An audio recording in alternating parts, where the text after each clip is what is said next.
Well, hello and welcome to this webinar, part of the Global Horizons virtual series brought to you by Oxford Analytica and the Conference Board. I'm Nicholas Redmond, Director of Analysis at Oxford Analytica, and today we'll be looking at the policy consequences for the United States depending on who wins the November 3rd elections. CP credits are available for this webcast. To claim them, you must stay on for the entirety of it, and then at the end, click on the link you can see in the Claim CP Credit section of this platform. You must be registered for the event and logged in using your Conference Board account. And you must also click on 3 pop-ups that will appear during the webcast. Our discussion today will be divided into 5 sections. For each, we will start with a poll, some initial panel reaction, and then turn to our designated lead speaker for initial remarks. After that, I hope we'll have about 7 or 8 minutes of Q&A between the panel and you, the attendees today. Now, the segments are first the economy and macroeconomic policy, then domestic politics, relations with China, foreign and defense policy, and finally circling back to the market. We're going to run for about 90 minutes in total. Now let me introduce your panel for today. Dana Peterson is the Chief Economist and leader of the Economy, Strategy and Finance Center at the Conference Board. Chris Sands is Professor at the Johns Hopkins School of Advanced International Studies. Linda Yu is a Fellow in Economics at St Edmund Hall, Oxford, and a Professor at the London School of Economics. Charles Kupchan is a Senior Fellow at the Council of Foreign Relations, and James Knightley is the Chief International Economist at ING Group.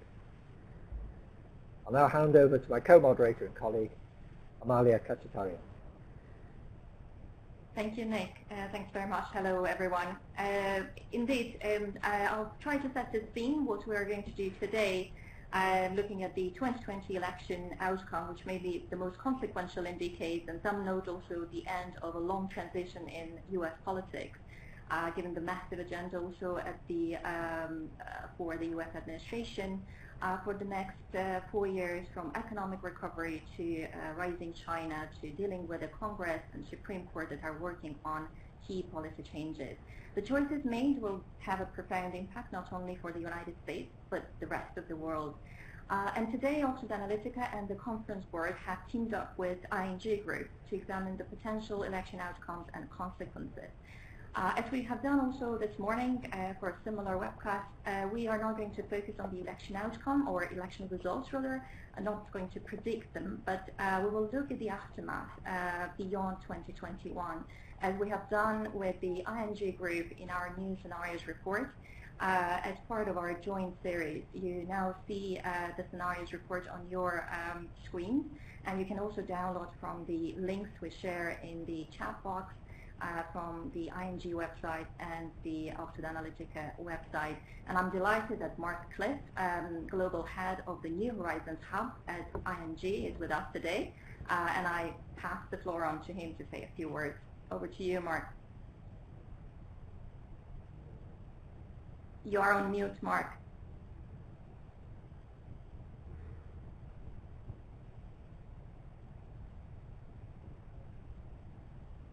Thanks, Amalia. Sorry about that. On behalf of ING, I would also like to thank you all for attending this webinar, and particular thanks also to the Conference Board in teaming up with us and Oxford Analytica in putting this very timely event together.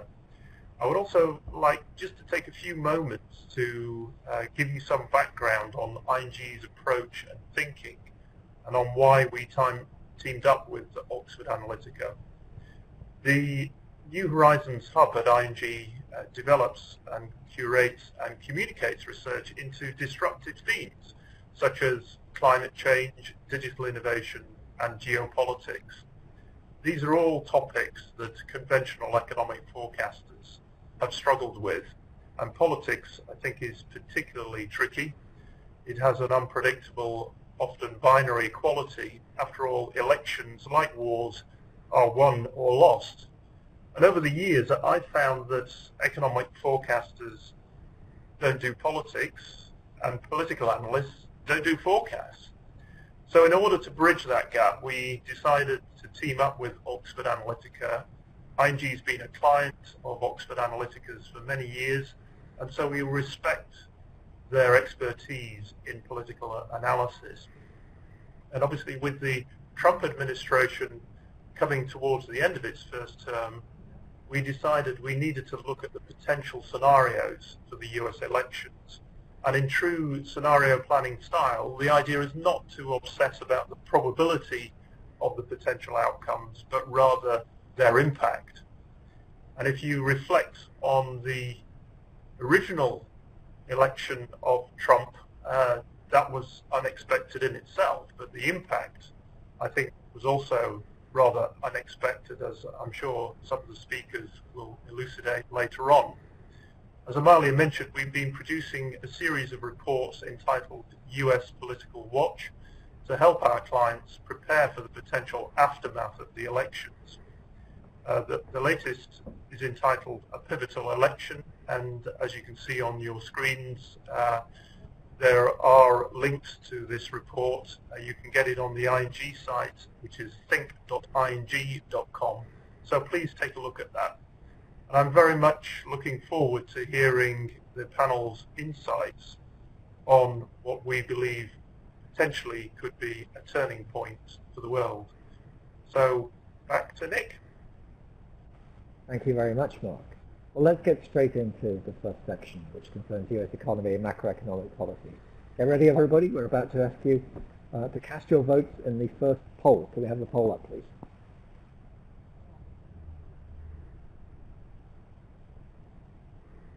So there are the questions. Outcome of the election, what do you think will make the biggest difference? Pick 3.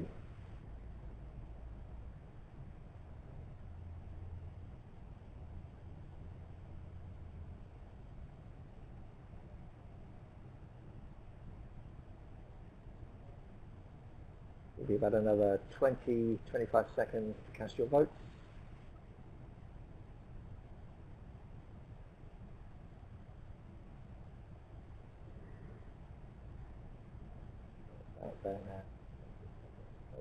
Okay. So there we have it. 56% say healthcare, 55% say taxes, of course these don't come to 100. Trade policy and immigration both standing very high on the list, and energy and climate policy at 44%. In a moment I'll go to Dana Peterson, who's our designated lead on this subject, but first I wanted to turn to James Knightley and ask James, are you surprised by these results? Yes, I am actually. I mean, you can certainly argue that all of these topics could see very, very drastic changes, given the contrast in the two candidates is so stark on, as I say, on all of these issues. But I just think it's interesting actually comparing the results that we had in the earlier webinar that we did, and there, which was catering more to an Asian client base, a European client base, the overwhelming expectation was trade.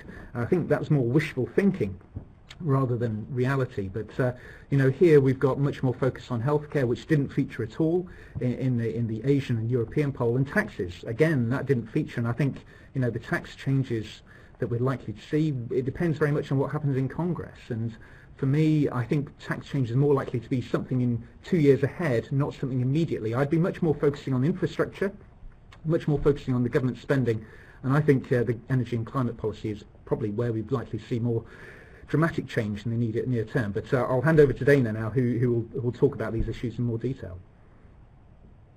Thank you, James. I'm actually not at all surprised, given the fact that this is 11 a.m.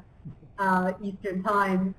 We probably have a more U.S. audience, and definitely, you know, what we've been hearing is there's a lot of concern about how tax policy is going to change, especially for corporations and multinationals, and that's been a big focus of a lot of businesses, and certainly if there's a Biden win.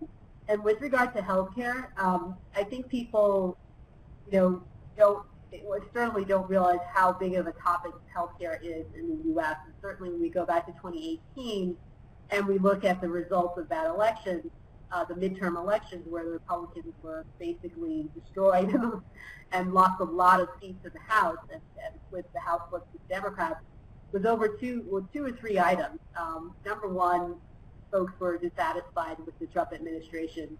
But number two, people were very up in arms about taxes, changes in the tax law, especially with regard to state and local tax credits, and then also over fear over losing their health care. So it does not surprise me at all that once again taxes and health care have risen to the top of the heap in terms of concerns about what's going to happen post-election. Dana, please. Your main comments now in terms of this section of the discussion, please. Sure, absolutely. I think there are three major points. I'll try to be pithy here. The first point is that there are actually like 5 factors that are going to drive the economic outlook in the U.S. And globally next year. And certainly this election is going to fold up into each of these factors. And the second point is that I think that people are right to assume that this next president, whomever it is, can and probably will set the stage for the global economic outlook for the next decade. And also the third thing I'd like to make a point about is that really all these policies that the current administration and the Biden camp have been putting out in their position papers, these policies are only going to be as good as their guts, literally their insides and the multipliers. So let's just talk first a little bit about my first point. Yes, I think there are at least 5 factors that are going to influence the direction of the U.S. and the global economies ahead, and this election is going to play a role in all of them. The first factor is clearly the evolution of the virus. I mean, the virus could mutate, but certainly how governments respond to additional outbreaks is important. The second factor is the widespread availability of treatments and vaccines. I mean, certainly governments and the U.S. government is going to play a big role in not only the production, but the distribution of these vaccines to help address the fear factor. A third factor involves the strategies of governments in not only combating the virus spread, but also promoting economic recovery. A fourth factor is, as James already mentioned, who controls the U.S. Senate and how large of a majority there is. Because certainly you can get more done if you have a larger majority. And then the fifth and final factor may seem a little esoteric, but it's certainly the Federal Reserve Board. And we know the Fed has played a huge role in applying accommodation in the U.S. that has spilled out positively into other economies, and has also kind of allowed other central bankers to go ahead and open up the spigot. And certainly the president has a lot of power over what the composition of the Fed might look like. So those are the 5 things that are going to factor into the outlook that this election is going to affect. On to my second point, the next president can probably set the stage for global economic growth for the next decade. Why do I say this? When we look at what the president can do, the president has a whole host of powers that can help set the economic agenda. We've seen this over the last 2 presidencies. So within the realm of foreign policy, the president can engage in foreign policy relations, negotiate trade agreements, enforce those agreements, punish perceived violators of international trade norms, identify currency manipulators and act on those lists, influence funding and potency of major global organizations like the WHO and the WTO, and also engage in military action. On the domestic policy front, the president can definitely set regulation. We've seen a lot of deregulation in the current administration. The president can also control domestic security and immigration, nominate judges and central bankers, as I mentioned already, and appoint officials to government agencies. And at the base of it, the president also signs bills into law that the Congress passed. So with all of this, you can imagine that this next president can determine the direction of global trade, the implementation of additional stimulus packages, international trade laws, global people flows affecting labor markets, and investments in manufacturing, energy, and technology that might enhance not only U.S. GDP growth, but also global growth as well. So it makes sense that businesses, investors, and ordinary people are paying very close attention to this election, just given the effect that, a single person in office can have on the global economy. And then also my third point, and that is really all these policies that are floating around, and the fears that people have around taxation and trade, and are really only as good as the makeup of these policies, and then also what effects they could have, meaning the multipliers. So, in other words, what's in the policy and how well it's crafted will play an outsized role in the execution and ultimate success of that policy. So, if you look at, for example, the Trump administration has proposed a major infrastructure plan that gets summed to $1 trillion over 10 years. Meanwhile, Biden's position papers discuss a $2 trillion plan over 4 years. You know, economists will tell you that the infrastructure spending has a high multiplier. For example, for every dollar the federal government sends the local governments to spend on infrastructure, you can get another $2.50 back that's generated in GDP growth. But, you know, it's really about, you know, what's the quality of these infrastructure proposals? Do they account for the type of infrastructure? Is there an allowance for the share of public-private investment? Who's going to administer these funds? And who will determine what is actually built? Notably, investments in technology might be more impactful on GDP and jobs growth than building a new road or fixing an old sewer system. So certainly miscalculations on one or more of these fronts can produce disastrous outcomes that greatly diminish not only the social value of the project, but the economic growth potential of that project. And governments can also, and also society can be, governments can be left with really large debts and very little in the way of total factor productivity building that helps underpin GDP growth. Another example is the current administration has floated tax cuts for individuals, while the Biden papers advocate tax hikes for corporations and wealthy individuals, plus changes to international tax laws affecting multinationals. Taxes are always controversial, but economists will always tell you that the change in taxes, well, rather, who you change taxes for is just as important as how much you change those taxes, right? So tax cuts are generally more potent for persons closest to the bottom of the income spectrum, right, given their larger propensity to spend that additional dollar that they get. Meanwhile, tax cuts for wealthier people are less effective given their likelihood to save, right? And tax cuts for corporations have even a smaller multiplier effect than for individuals, and that's given the higher propensity for them to save or share the gains with shareholders as opposed to sharing those gains with workers with higher wages. Relatedly, when you look at tax cuts for corporations, yes, it raises revenue, right? So that's correct, but potentially not as much as you'd hope, given the capacity for firms to help to mitigate their own tax burden. This relates to the effective rate versus the statutory tax rate, where the effective rate can be a lot lower than what the law is saying it should be, right? And a more familiar argument around raising taxes is that you can potentially limit investment and hiring if firms choose to protect profit margins. So higher taxes might also accelerate automation, which has both positive and negative implications. I mean, I would also mention that, you know, even though people like to add up all of these different policies, you know, how much revenue you're going to get, how much spending is there going to be, and if you added up all of Biden's policies, it seems like you would generate a lot more government spending, which could mean bigger GDP. But, you know, there's all these other policies that you know, aren't easy to you know, provide like a CBO score for, and these include trade and immigration policy, international relations, and social programs like paid leave and educational investments. So, for example, you know, just two more examples here before I stop talking. You know, some economists say that trade wars are useful for protecting a nation's interests, while other economists will tell you that trade wars reduce global trade.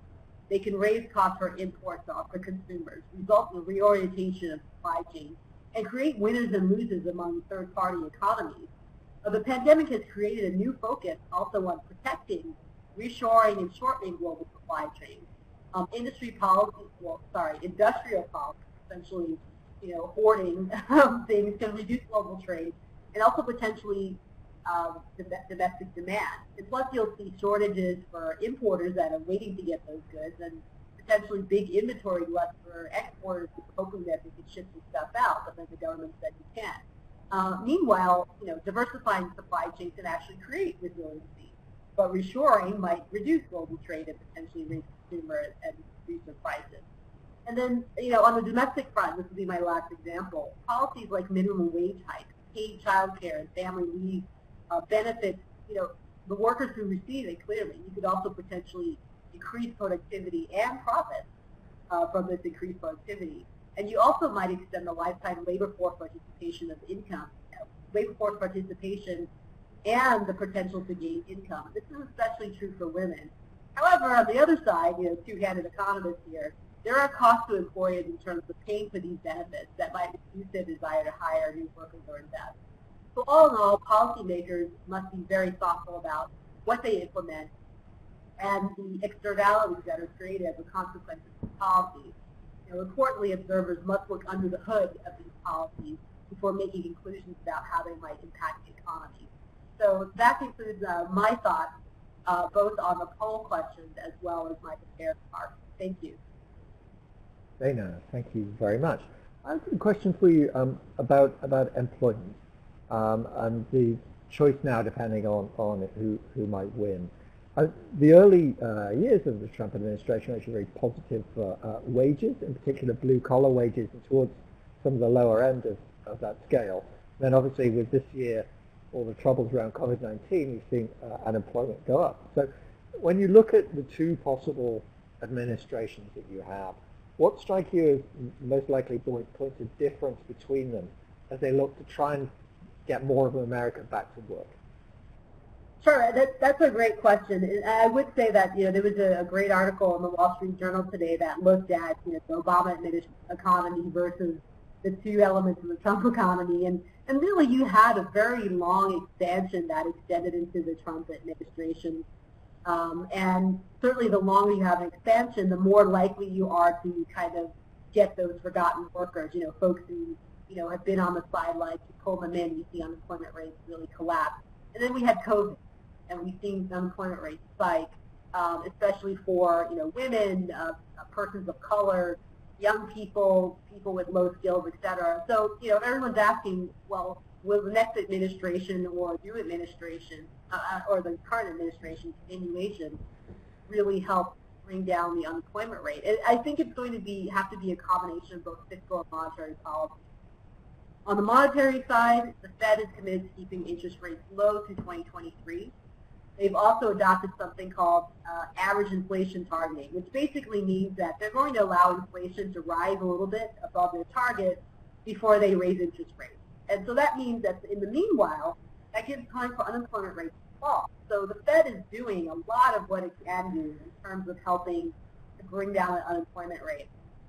But more directly, there's definitely space for government. And so everyone's wondering if there's going to be a fourth phase of fiscal stimulus that helps provide additional unemployment insurance.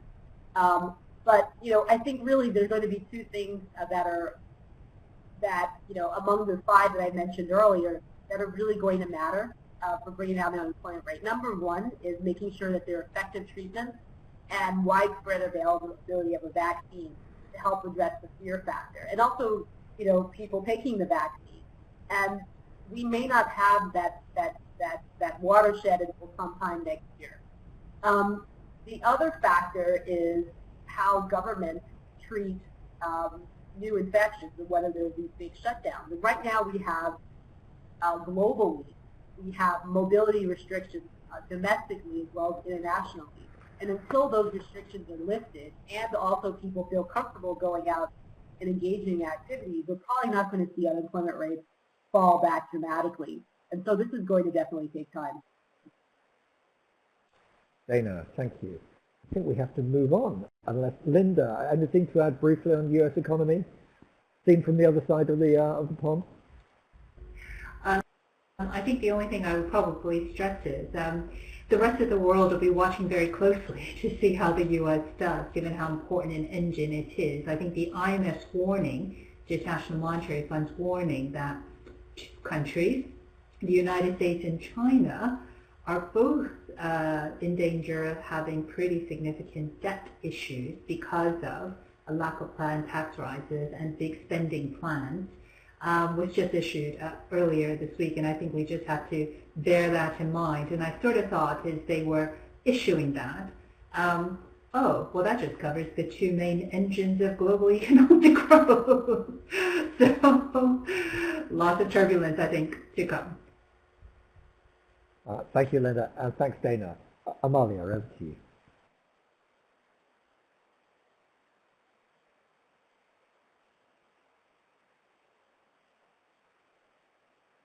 I was on mute.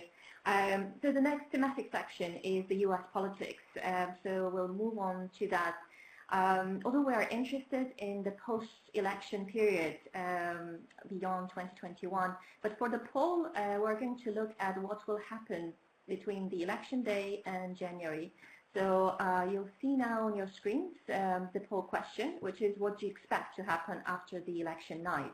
And you have a wide spectrum of choices. So I'll ask you to make your choice, whether it's a winner is declared following a peaceful transition, its results are litigated in one or more states and appealed to the Supreme Court, but both parties accept the results, the faithless electors swing the outcome in the Electoral College, the President and VP are decided in the House and Senate respectively, and the defeated candidate refuses to accept the vote or the outcome, and widespread civil unrest follows. So 1 minute or 1.5 minutes for the vote, and then we'll close the polls.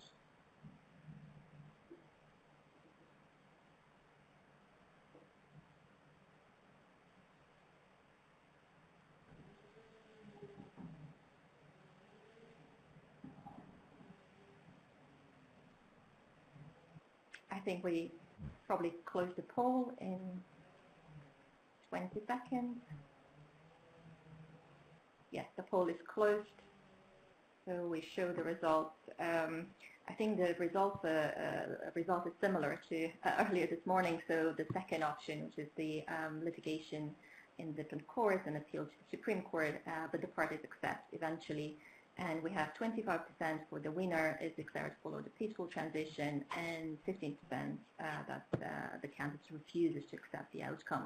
Before I go to the main speaker for the section, Chris, but Charles, what do you think? Does this tally with what you would expect will happen between the election day and election night and January? Yeah, I think it's about right. I might give a little bit more weight to option number 2, because I think that there will be in some state, in some way, shape, or fashion, a litigation. Whether it goes to the Supreme Court or stays at local courts or works out somehow among the parties remains to be seen. But I do think that at least the way the polls are trending now, it doesn't look like it will be a close election. And as a consequence, if the electoral count, the Electoral College, swings heavily toward Biden, then it doesn't make sense to really spend a lot of time litigating a small number of states where the vote may be close. It may take time to count since a lot of people are voting absentee. My best guess is we are not going to get through this election without some political violence, but I'm expecting and hoping that it is contained and somewhat sporadic and spontaneous. So I think, at least for now, one can say that it looks like a fairly resounding victory for Biden is more likely than not, and that lopsided outcome makes some kind of long-term political contestation with the courts involved less likely. Thanks very much. Chris, over to you. Your thoughts on the poll and then longer-term sort of implications from different outcomes of the election for the U.S. domestic politics. Excellent. Thank you very much, Amalia. And I would agree with Charles on terms of the poll. The only difference, I think, is that I haven't, at least in my mind, I haven't ruled out a Trump re-election. All of our presidents in recent years have seen re-election going back, and I think he has a lot of sort of hidden support, the shy Republican who doesn't report in the polls but who may show up. But we'll let the voters decide that one. I don't want to necessarily debate that part. But where I really agree with him first is that we will see contested election results. Those of the audience who are Americans, you know that since 2000, it's become standard practice for every presidential campaign to have a plan to litigate the results. Because we do state election administration, we have a lot of quirky rules about when ballots can be accepted or discarded. We have the overseas voters, we have mail-in voters, and in this context, it's just good practice to have a team of lawyers in every one of the 50 states and territories that's voting prepared to bring challenges after an election. And an election that could could have some surprises. We certainly have a lot of reasons to doubt, even if it's only because fake news and the conspiracy theories that are out there will lead people to want to scrutinize these results. I do think we're going to see contestation. And just to add, in 2012, Mitt Romney and 2016, Hillary Clinton were both criticized, as Al Gore was, for prematurely conceding. So I don't think you'll see a concession from anybody on election night on November 3rd. It may take a bit longer, and that's to be expected, not necessarily bad news, just depending on how quickly we can settle. Talk a little bit about the potential for a Trump re-election, which I still think is the odds-on likely result, which I know puts me in an outlier position. If Trump is reelected, and in some scenarios if he's not, I think what you'll see in the United States is a consolidation of the party base's transition in the Republican Party to a more working class, blue-collar party, socially conservative, supports family, tradition, patriotic, nationalist as well, supporting social spending as well as defense and law enforcement spending. In many ways, this is the sort of party that Trump built. And the appeal, although I know many of my GOP friends really feel alienated from the shift away from the more traditional party of big business and the sort of Reagan triad of national security, social conservatism, and then sort of small government conservatism. This, however, this model will, I think, endure even after Trump, because it's a GOP that can survive the scenario in which a majority of minorities make up the electorate. The Democrats have been counting on it, and to be honest, many Republicans fear that that kind of majority-minority scenario dooms them to irrelevance and being out of power for a long time. But all parties want to stay in power. A GOP that has this combination, the working class blue collar in particular, is one that's going to appeal to more African American men and more Hispanic men. It will appeal to some suburban women, particularly on the family traditional side. And so it is a party that will be different than our traditional Republican Party, but one that I think has real potential. Now, what about a Biden election? Now, Joe Biden is arguably the fourth centrist compromise candidate for a party that's energy is increasingly on the more radicalized left, progressive side of the party. During the Obama years, Obama ran as a centrist, and in many ways governed as a centrist. But he appealed to this left progressivism, certainly rhetorically. The lesson of the Obama two terms for many progressives and center-left voters is that nice words are fine, but they want action. They want results that they didn't get from the two Obama terms in terms of social justice, racial justice, climate change action, and more. And this is going to be the challenge for Joe Biden. It's also a challenge for the party if Biden loses, because Hillary Clinton was sold as a compromise candidate. She failed, but she also didn't excite the base. Joe Biden was brought forward by the party very sensibly, but I think if he loses, there will be many people on the more radicalized left who will feel that the time for compromise candidates is over. But assuming that Biden wins, I think we'll see that impatience, that demand for action that will make it harder for him to govern from the center. Kamala Harris would be in the wings, and given the vice president's age and the fact that he is somewhat out of sync with his base, I think there will be a lot of intrigue over how much influence Kamala Harris has, a vice president who would be uniquely consequential, certainly compared to recent years.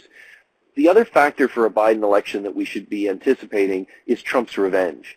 It's no secret. Donald Trump thinks that Democrats sought to undermine his administration from day one with what he feels were baseless conspiracy theories and actually deep state attempts to not only frustrate him from within, but to launch investigations and hamstring him. Out of power, he's going to be a disruptor as an ex-president, just as he was a disruptor as a president. Expect him to have a radio show, Twitter or another platform, possibly a television platform, and he will constantly criticize every move of the Biden government, making it harder for Biden to build consensus and move forward. It's going to be, needless to say, I guess, a wild ride as we head towards 2024. And to characterize these two scenarios of a Trump re-election or a Biden election, with a Trump re-election, we have a disruptor president, but one who has increasingly been ringed by professionals, that is, not necessarily the never-Trumpers, but people who have made him more effective in government, but very much below the scenes. A second term would also see maturity. We've seen some of that already. It's very typical of a second term where some of the people who brought you into power and are a bit more radical give way to more professional management at cabinet departments and so forth. So I think we'd see a bit more maturity.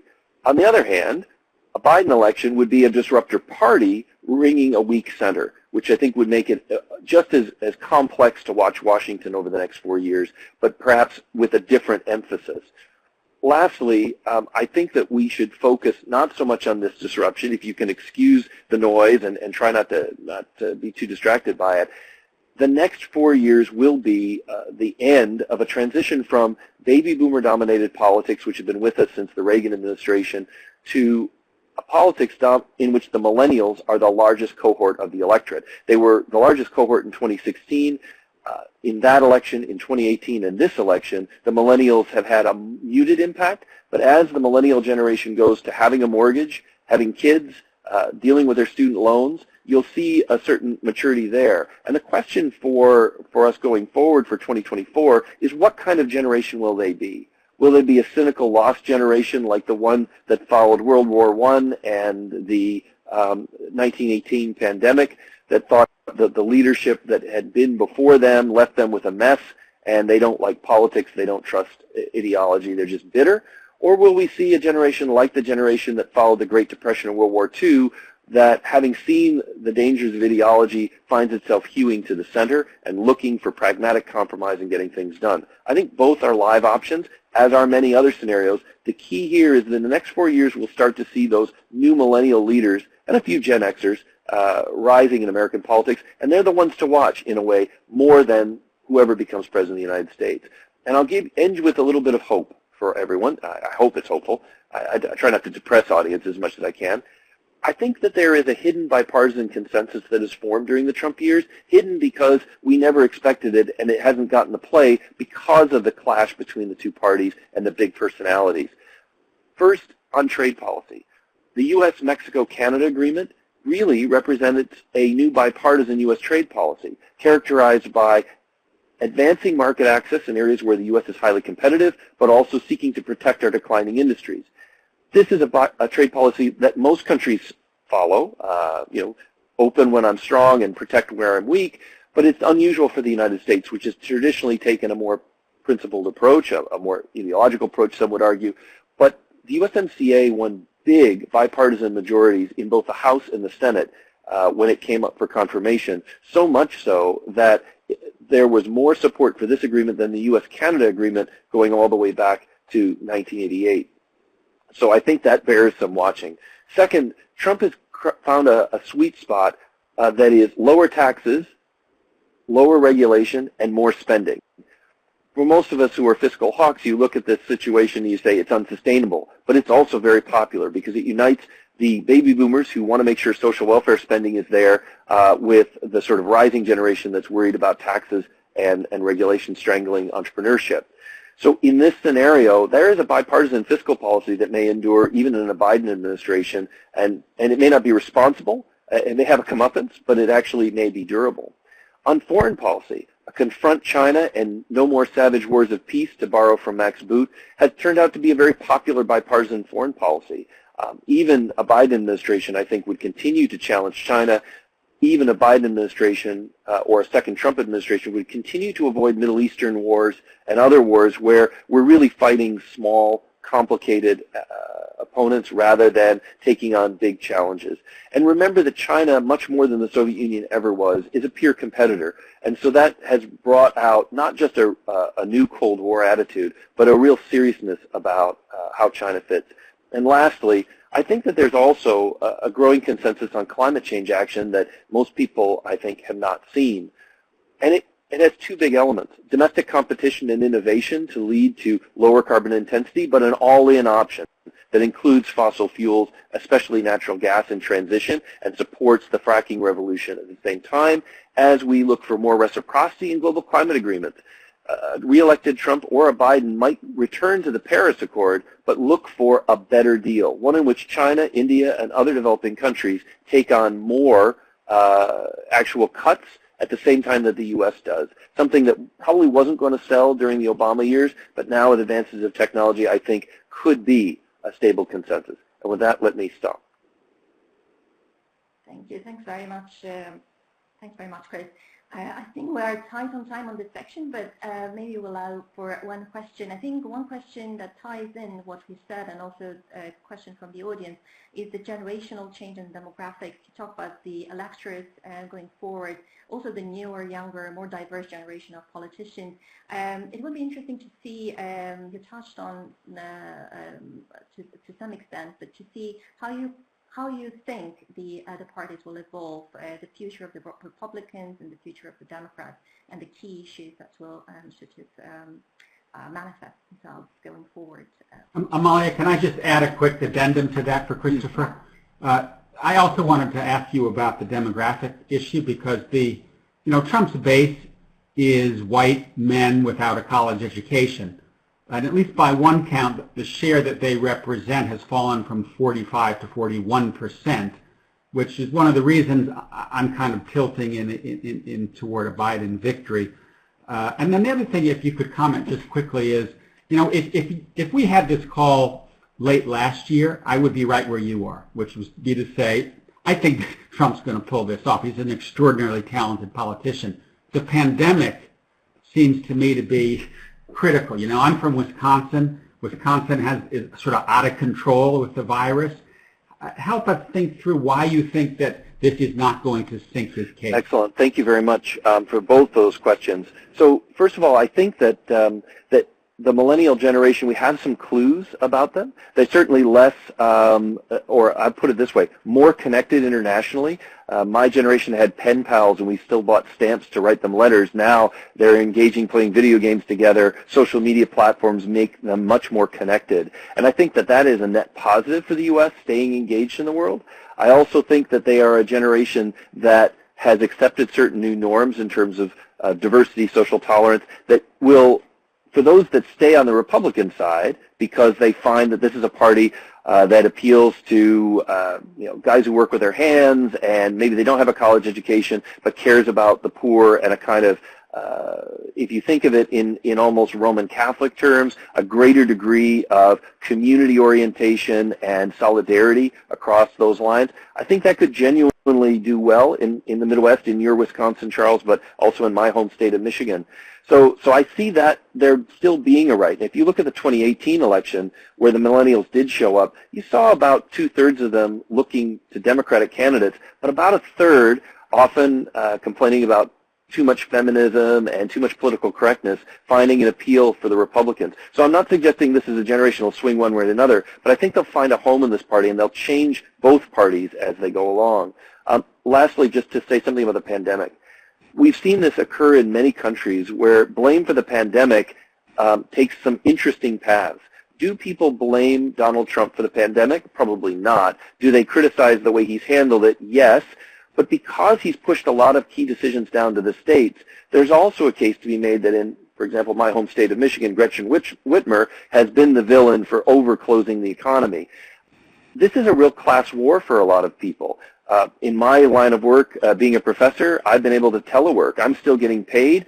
Things are good for me, actually, and I don't have as much spending on travel. But for many Americans, they're facing real crisis at home because they can't work. They're auto mechanics.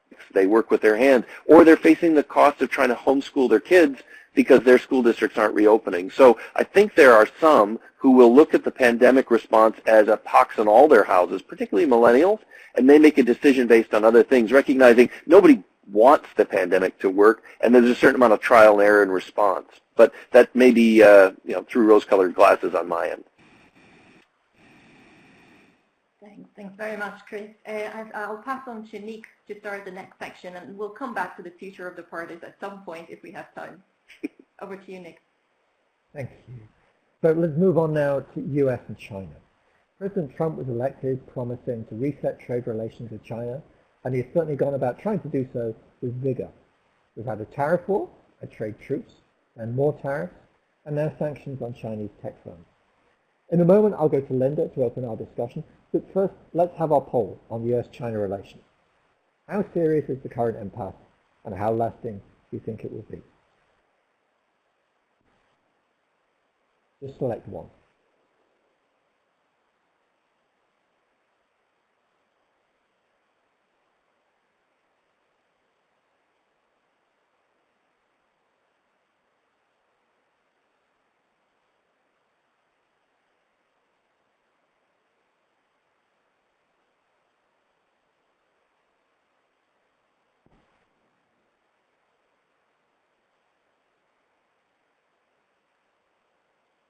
Let's give it another 20 seconds.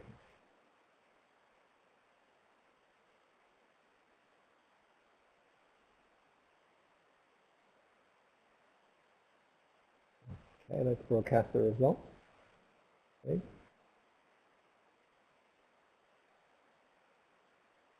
This is actually like election light. There's some late movement in the polls just as we come to the close here. So you can see that very few people are confident that things are basically going to go back to normal. Equally, not much sympathy for doomsday, but fairly even split between this is a manageable separation, but a separation nevertheless, as opposed to a more serious one that involves technological change. Charles, I wonder, could I get 30 seconds from you, what your response is to this, and then we'll go straight to Linda, please.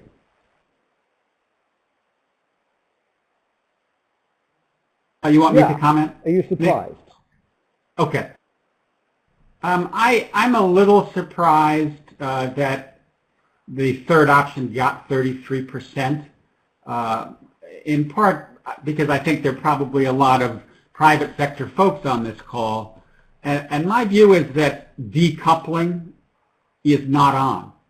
The world has grown too interdependent. I can see some supply chains being reallocated, particularly in the high-tech sector, but I think there's just too much water under the bridge to go back to a bipolar world of separate trading and financial spheres.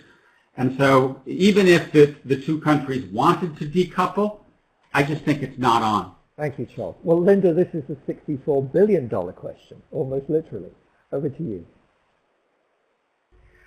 Yeah, I think these the results are fascinating. I think I'm going to roughly categorize these. Clearly, these are just generalizations, but we've got I think some real realists here. The start of a new Cold War, the kind of, of course, not at all to be not on the radar. And then I think we've got some real optimists here as well. We're going to resolve the COVID dispute, and the trade conflicts will be resolved. So I rather like that. But I think just picking up where most people are at is probably where I think is certainly where the consensus is landing now, which is there's a lot of trade between the U.S. and China, but clearly the trade barriers are rising. And I think there will be areas in which there will be selective cooperation. And I think that is something that gives us, I think, a sense of a scenario of how the great powers competition era we seem to be and could evolve. And just a quick comment building on what Charles said. I think on the plot to separate spheres, this is actually one of the things that I very much worry about, which is a balkanization of not entirely separate, but just a kind of, if you choose to invest in Chinese supply chains, you may start to move a bit away from U.S. ones.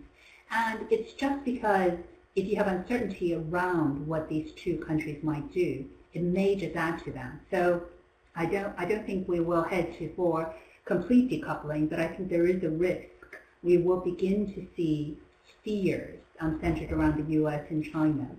So I think the main point I want to focus on is actually what would an era of U.S.-China competition look like the scenarios that you've outlined. And just in a few moments, I think I would just emphasize three things. One is the issue of a level playing field is very important and probably the key to any sort of even selective cooperation. I think the second area is around who sets global standards. It's tech, but it's also broader things. And I think the third area to think about and plan for is what happens to the climate and global public goods and multinational institutions. These are the kinds of things that if you describe the U.S. and China as entering into, as I said, another great powers competition or great powers era. They sit quite uncomfortably together at the moment, and looking ahead, for them to sit a bit more easily, I think will require a level playing field. And most of this onus is on China because it has less open market. So one of the things that China struggled with is, well, I shouldn't say struggle with, because they do sometimes use it strategically, probably more often than not, which is sometimes they're a middle-income country and they should be accorded, that status, allowances for not opening up their markets as much because they're still in transition from central planning. And other times, of course, they are the world's biggest trader, the world's second biggest economy, and they want to have a say in global affairs. Both of those things, by the way, are true. So there's a saying, China's a dozen contradictions before breakfast. I think that's an understatement. So, but I think for progress to be made for those selected cooperative parts, it will largely require China to offer a level playing field. And I would say that's across the board, from entry to tariffs to rules, non-tariff measures. These are the things I'm not sure. The second point I wanted to make briefly is just around who sets global standards. This is probably the key issue, not just in tech, but in lots of things.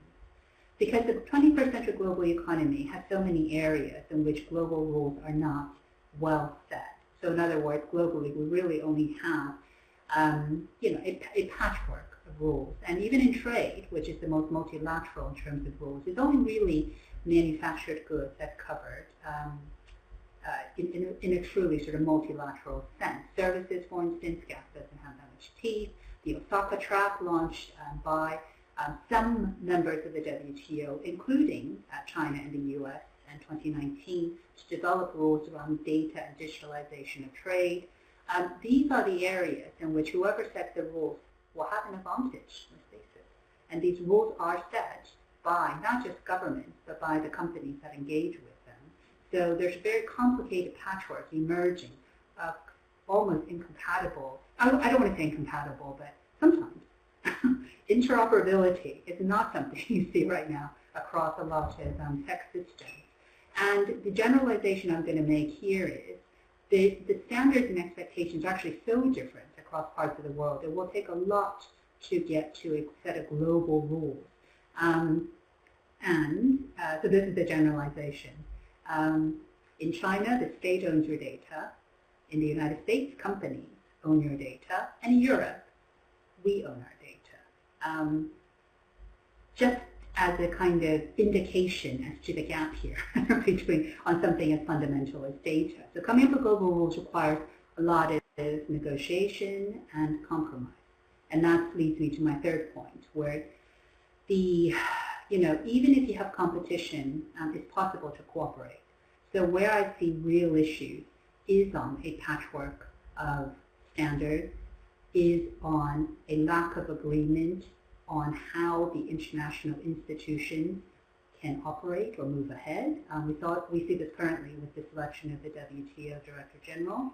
The U.S. and China do not generally like each other's preferred candidates. And global public goods, to me, the most important issue really in the global sphere that needs urgent action around climate, and health. We see all of the fractures because there's a lack of trust, and there is a struggle over power at the moment, which makes me quite worried about the relations. And I think looking ahead, whether or not it's a Trump or a Biden administration, as everyone has already indicated, there's bipartisan support for having a redefined relationship with China. It's just going to manifest itself in different ways depending on what happens with Congress and who wins the election. But the underlying structural change, I think, is there now, and it's something we're going to have to contend with in the years to come. Linda, that's super. Thank you. I've got a couple of questions. Let me do one at a time. You said that you felt the onus was really on China to offer a more level playing field in order to try and put things back onto an even keel. Do you think it makes a difference? Do you think it will be more difficult with one president as opposed to the other? currently we're looking at two possible presidents. We don't know which one's going to be. Is that going to make a difference at all to Beijing, do you think?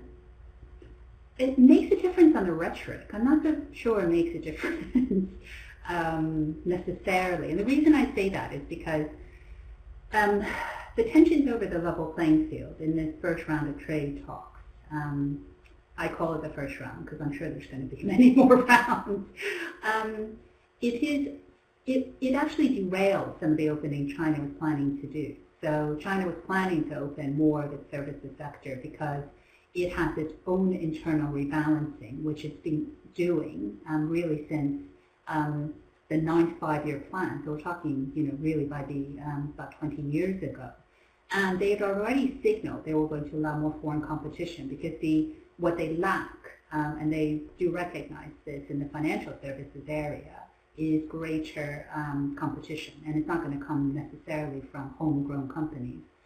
So, and that sort of got derailed a bit because then they held it back and used it as a bargaining chip. So I sort of feel the underlying trends in China is still for greater but selective opening. And I suppose how you approach that will make a big difference as to how much we can actually see. But as we saw, most of the participants think there'll be selective cooperation. And even in this area, there's a lot of evidence of it. So the Chinese have just sold a bond, record demand, including from U.S. investors. There's still a lot which is happening. A number of Western banks have now made more inroads into the Chinese financial sector. It's all sort of happening on the quiet. And I think traditionally that's what businesses sort of hope for. The politicians get out of the way a little bit and let them and do this. But I don't think that'll be possible right now. Thank you, Linda. We're really tight on time, but I just wanted to ask one more question before we move on. And that's about the question of China and standard setting and 5G in the rest of the world. Because obviously China's opportunities for 5G rollout in the United States are basically over now. In parts of Europe, certainly, it's looking very, very glum for them.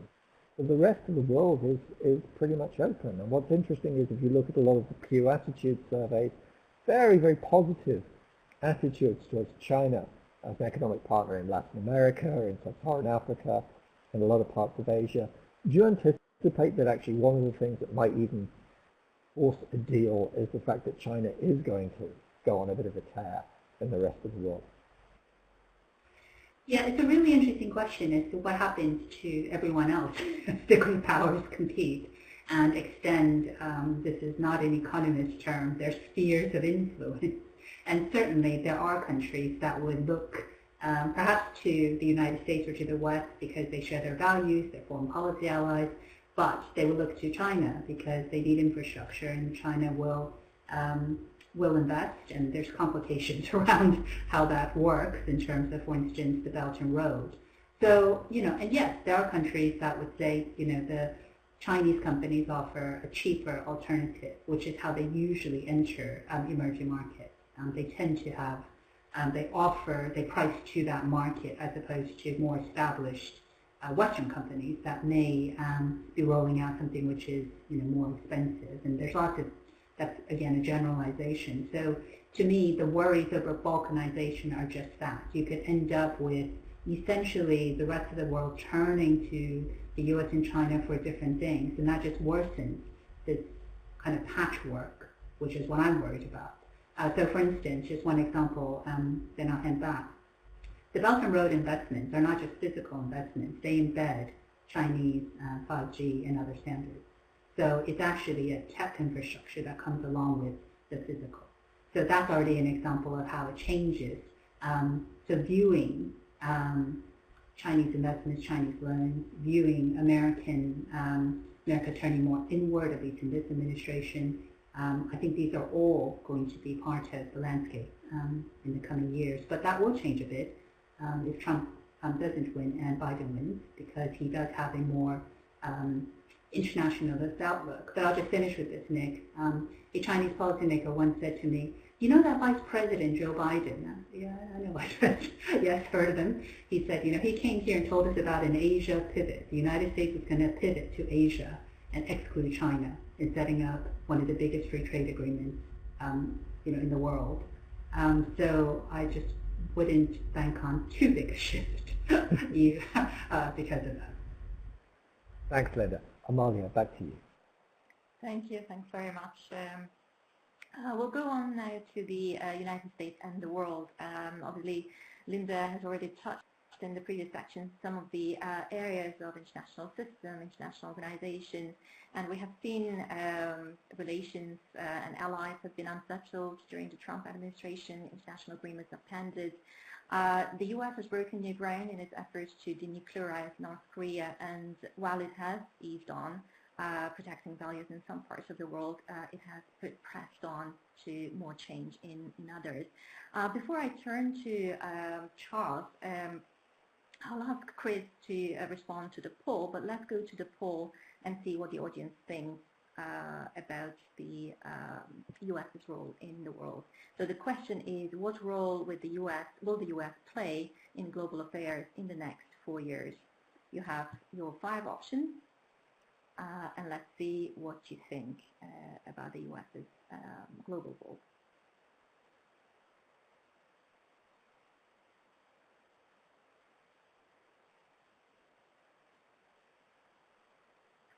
Close the poll in just 1 minute.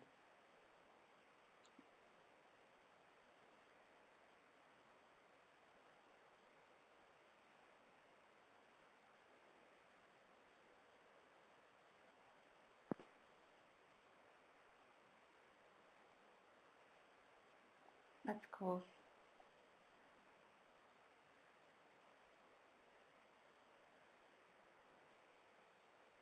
Let's see the results. So what do we have? We have multilateral leadership on a limited range that has 40% and 32% is a return to multilateral leadership, including on climate change. The other 13 and 7 and 6. Let's go to Chris now to see what do you think, Chris?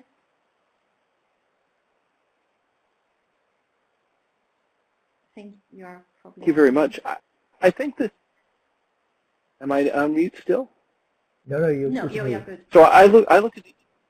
Okay. Thanks very much. I look at these results as, to me, being actually, to pick up on something Charles said, a little optimistic. Multilateral leadership on a limited range of issues is the clear winner. Maybe we are all hoping for that, but I think there's a real potential for it. And I'll just say as a sort of plug, I've been reading a little bit about Canadian foreign policy after World War II and the real desire that Canada had to make sure the U.S. didn't repeat its mistake after World War I and go back into isolation. So my only comment on this is I think for that scenario to be fulfilled, it'll depend a little on the new president and the new U.S., but it'll also depend on our allies and whether they give the U.S. a chance and try to bridge that return to multilateralism. But with that, let me stop and hand it back. Thanks very much, Chris. Over to you, Charles.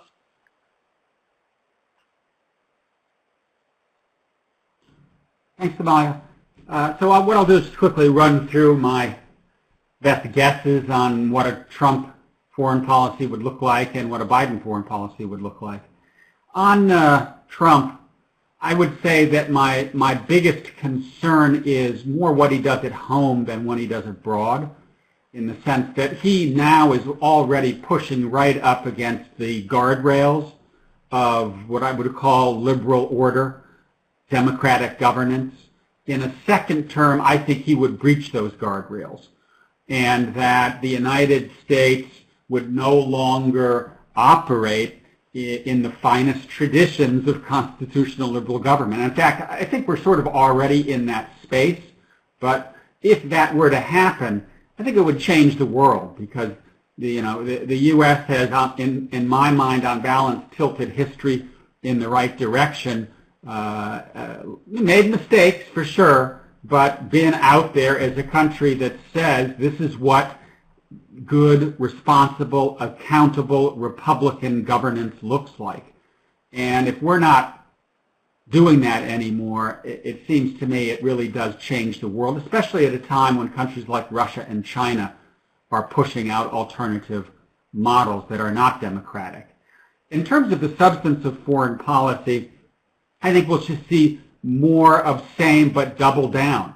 That Trump has instincts that he would say are vindicated by re-election, and those instincts are isolationist, unilateralist, nativist, protectionist. And I would point out that these attributes have a long tradition in American foreign policy. They're a bolt from the blue when you look at the nation's history in the last 80 years, really post-Pearl Harbor.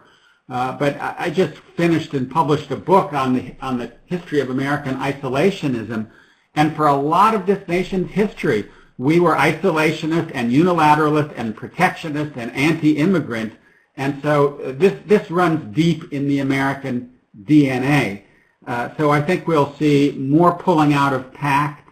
I think we'll see more isolationism pulling out of Afghanistan, finishing that, Syria, Iraq, largely paring back to a very small footprint in that part of the world.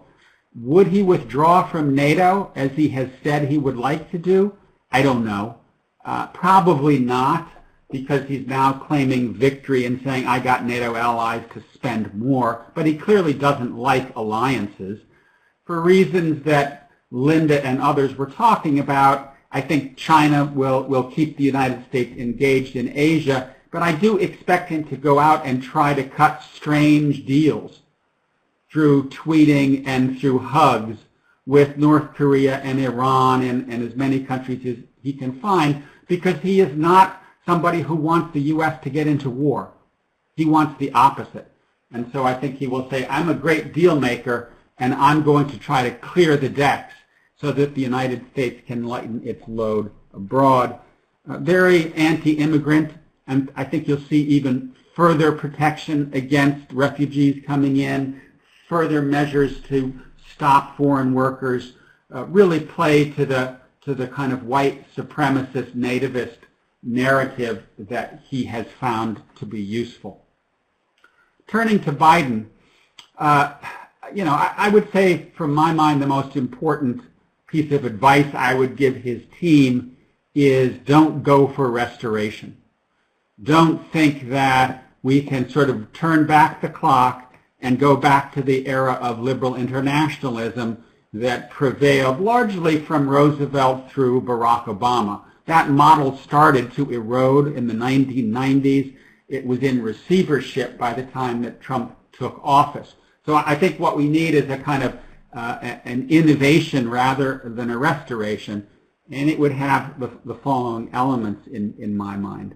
One, I think everybody should be prepared for a Biden presidency that focuses like a laser on the home front. The country is reeling from the pandemic. It's really, in some respects, shut for business. People are hurting. As Chris Sands was talking about, the progressive wing of the Democratic Party is much stronger than we've seen it, arguably ever, but certainly probably since going back to the pre-World War II era. They don't care a lot about foreign policy, and to the degree they do, it's mostly human rights and climate change. It's not the traditional geopolitical agenda. So my first piece of wisdom here would be this will be a first term that focuses heavily on domestic issues. Secondly, I think that retrenchment will be the order of the day. Trump is running for re-election by saying, I'm getting out of the Middle East. I'm bringing the troops home. He's downsizing the U.S. presence in Germany. Why? Because he wants to send a message to the average American that I understand we need to lighten our load. It is not just Republicans that feel that way. Look at the 2020 Democratic platform. Get out of the Middle East, end the forever wars, and stop this silly policy of regime change.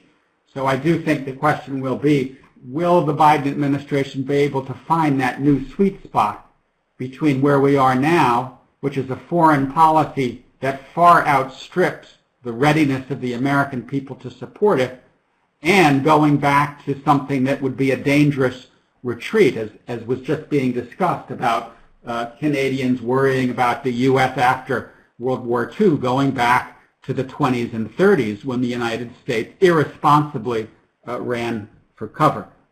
Multilateralism, yes, but multilateralism light. You know, if we collectively got in an Uber and went down to Capitol Hill today and we said, here is the post-World War II bargain, the United Nations, Bretton Woods, NATO, please ratify, they would chase us off the ground with a baseball bat. There is no appetite anymore for that kind of ambitious, legalized, treaty-based multilateral order. So yes, multilateralism, particularly on issues like climate change, but it's going to have to be, whether it's good or bad, through executive agreement and coalitions of the willing. Two final points. I think we'll probably see a reallocation of resources on foreign policy, a demilitarization of foreign policy, more diplomacy, more focus on cybersecurity, more focus on climate change, more focus on pandemics. One of the things we've learned over the last few years is that our country and the welfare of our like-minded partners is more threatened by these non-traditional issues than they are by Russia or China. Final point, China. I think it is in many respects the $6 million geopolitical question of our time. There is an inescapable headbutting emerging in the Western Pacific between China and the United States. I don't think that U.S. policy under Biden would be that different from U.S. policy under Trump, except, number one, there would be a policy. There really is no policy on most fronts. It's tweeting. And then Washington runs around trying to figure out what the president means. That would change. There would be the reinstatement of a policy process. Secondly, there would be a real strategic dialogue, an effort to open the channels of communication with China. Whether that would work or not in reducing tensions, we'll see. And finally, on the trade front, my guess is that Biden, instead of picking fights with everybody under the sun, Canada, Mexico, the EU, the Brazilians, he would try to create a united front to stand up to China on issues of trade and intellectual property and state ownership as a way of pushing China toward a level playing field. I'll stop there. Thank you. Thanks very much, Charles. Nick, do we have perhaps 2 minutes for one question, or shall we go to the markets? Let's have one question in quickly, and if nobody from the panel wants to raise their hand and ask, I will. Going. Okay. Charles, I thought it was really insightful that the idea that it can't be a restoration; it's got to be something different to that. If we go back to, if we go to a Biden presidency, because around the world, there are a lot of U.S. allies, whether in Europe or Asia, that have clearly been discomforted by the change of U.S. approach, but have decided that they can hang on. The world hasn't just frozen, but they've nevertheless hedged and waited. They could not probably wait for another 4 years. So if Biden becomes president, there's a huge pent-up demand for U.S. leadership that you say is not going to be forthcoming. What do you think are some of the immediate challenges that the Biden administration is going to have to deal with there? And what are some of the choices or priorities internationally it's going to have to make? Except that the major focus is going to be domestic. That's why there's going to be less attention available. So if he has to prioritize regions or issues, what's he going to go for? You know, I want to be clear. I'm not saying that the U.S. leadership won't be there. I think it will be there. Biden, you know, I worked with the guy very closely for 3 years during the Obama year White House, and he's a multilateralist. He's an internationalist. He is more Atlanticist than just about anyone else you will find in this country, and he will breathe new life into the kind of liberal democratic community of states that the United States has leaned on and shouldered up with over the last 80 years. So I don't want to suggest that the leadership won't be there, but it won't be as robust and forthcoming as it has been over the last several decades because of the focus on the domestic front. It will require more effort to, as I said, fashion coalitions of the willing, be flexible, bring groups together as needed to deal with issues. And then finally, I think that we have had an approach to the world where we thought that we could deal largely with our democratic allies and that that would be the anchor of a rules-based global system. That made sense when the democratic partners represented 75–80% of global GDP. It doesn't make sense when the share of global GDP represented by the Atlantic community with Japan and maybe South Korea thrown in are now sinking below 50%. So I think the key here is to get the democratic community, including the United States, up and running again, put its lights back on, revitalize the traditions of liberal democracy, because if that doesn't happen, all bets are off. If that does happen, then at least we have a fighting chance of going out and dealing with the big questions of our time, which include battling climate change, dealing with the rise of China, and other issues on the international agenda. Charles, thank you so much. We have to go now to the final section. It's markets. So get ready. Here's your final poll question coming up. Can we have it on the screen, please? Given the challenges the economy will face over the next 4 years, what in your view would be the biggest financial market success for the next presidential term?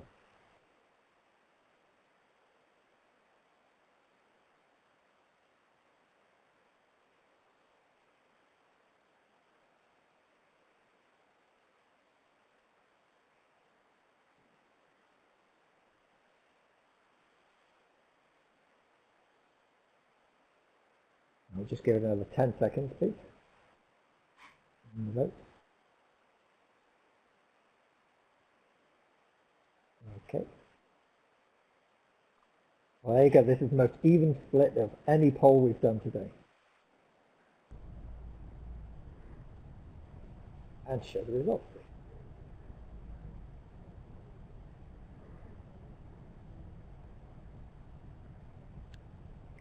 Okay, so there we have it. In a moment, I'll go to James. But first, Dana, instant reaction, 30 seconds. What do you think? Well, if I had to vote, I would say the Federal Reserve being able to raise interest rates, because that would mean that we would have fully recovered and even more than recovered from COVID and the economic shock, so much so that the Fed would feel comfortable with normalizing interest rates or providing some level of normalcy. Further stock market gains, I mean, that may be a success for investors, but not necessarily for most people who don't own any stocks. In terms of U.S. dollar strength, I think that would also be a signal that the economy recovered, more than recovered, and is doing well. In terms of U.S. borrowing costs staying under control, certainly the Fed is hoping to do that by keeping interest rates low.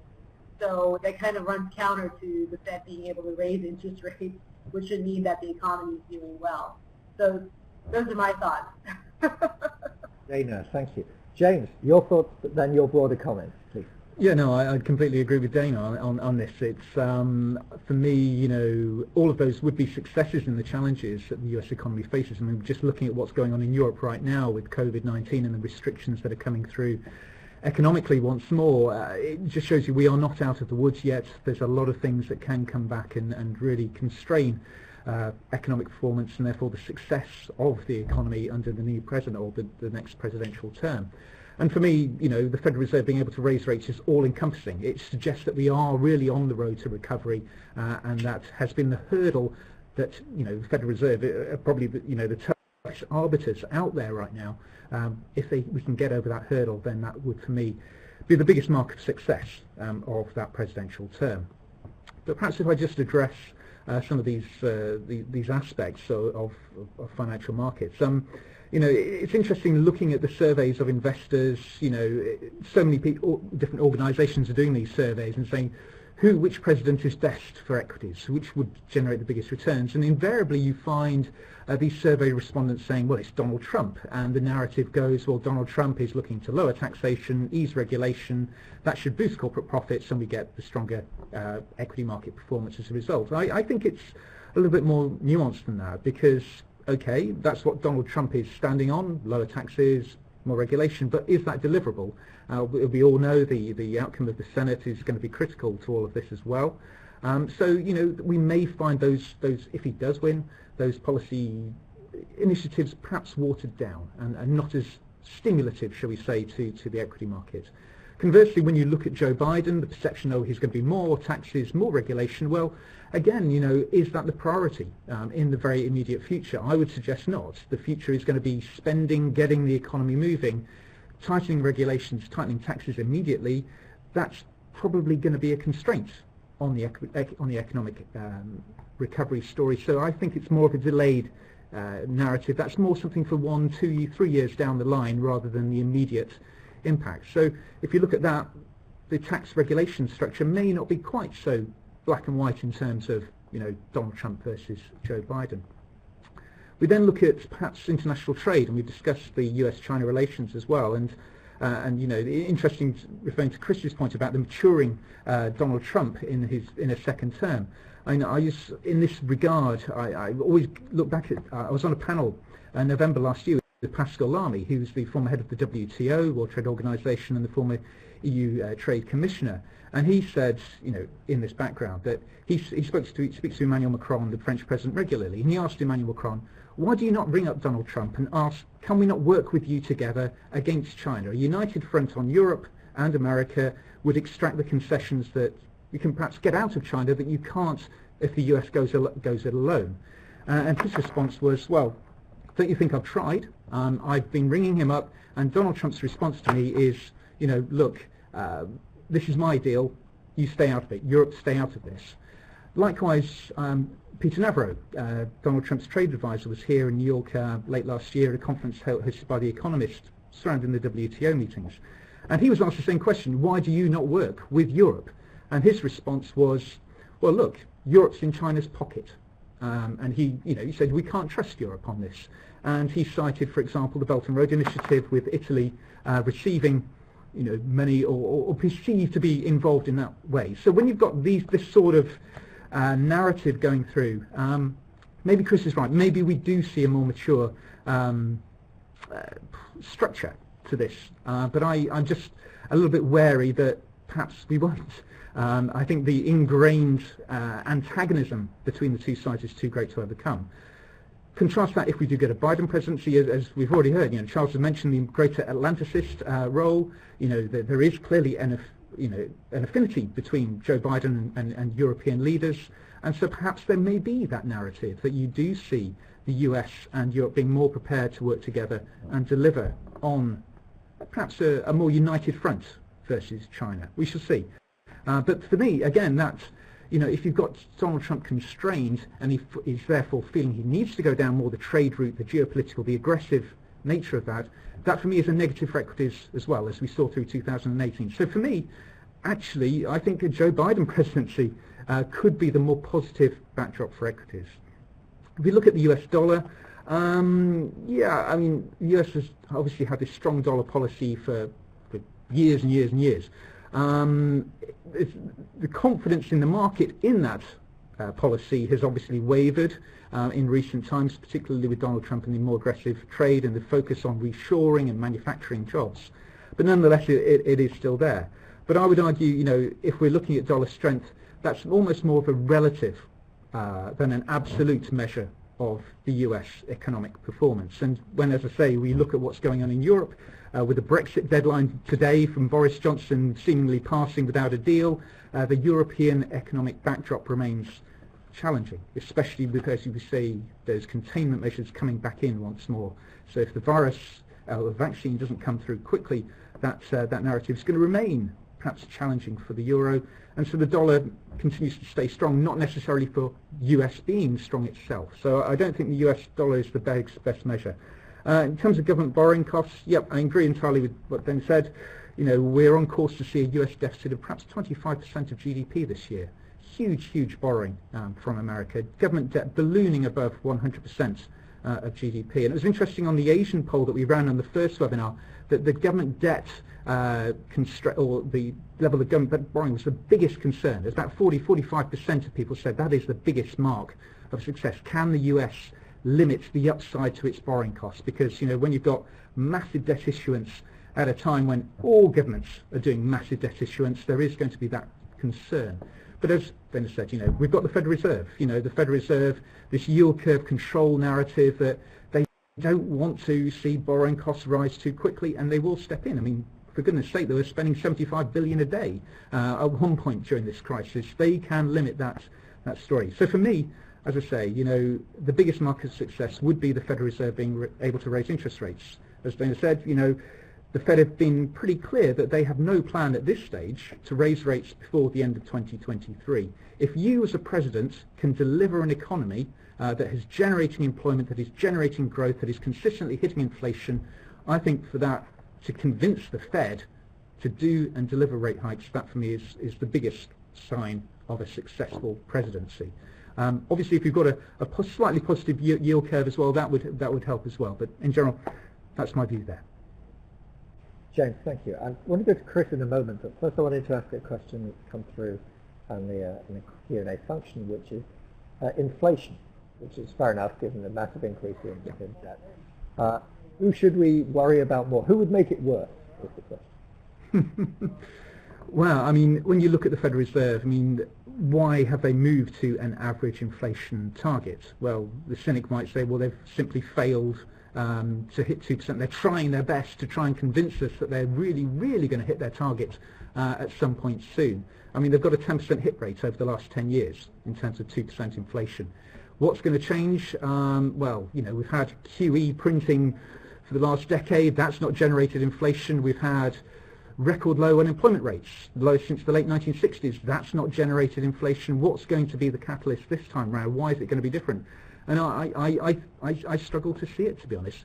Maybe if we do see almighty fiscal stimulus and it does generate and does get more traction, infrastructure investment, it may well do this time. But at this stage, when you've got unemployment at such high levels, and for a service economy, what drives inflation predominantly? Well, it's wages. And I struggle to see wage growth picking up markedly in this environment. So I think whoever wins is going to have a challenge to get the Fed's inflation target being met.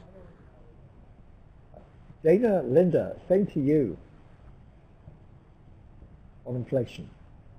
Well, I think I agree with James. We haven't seen inflation since the Great Moderation, really. And I think what's probably going to happen this time around with all the liquidity out there and a very easy Fed and quantitative easing and all the borrowing, et cetera, is that you're going to see asset price inflation, not necessarily inflation with respect to consumer prices or consumer prices or wage inflation, right? So that kind of sets us up potentially for another round of dislocation in the financial markets. The question is when. And I think that there's going to be a real challenge once central banks are faced with unrolling or unwinding all these extreme accommodations, right? So how do we do this? We've seen taper tantrums, et cetera, but just going back to the inflation point, I'm not convinced that we're going to see surprise inflation, at least not for consumers, and that it's probably going to show up in where we're seeing it, the stock market, in the asset price. I think I would probably just add that one of the many impacts of COVID that we are trying to work through is, does it result in hysteresis, which is unemployment, discouraged workers leaving the workforce, damaging the growth potential of the economy.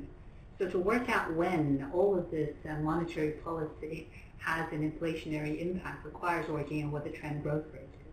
So you think that growth potential has been damaged or potentially is damaged, which is what we're all worried about, then it's hard to estimate that level. And then it's hard to estimate how close we are to that level to work out when it is you might begin to see some inflationary pressures come through.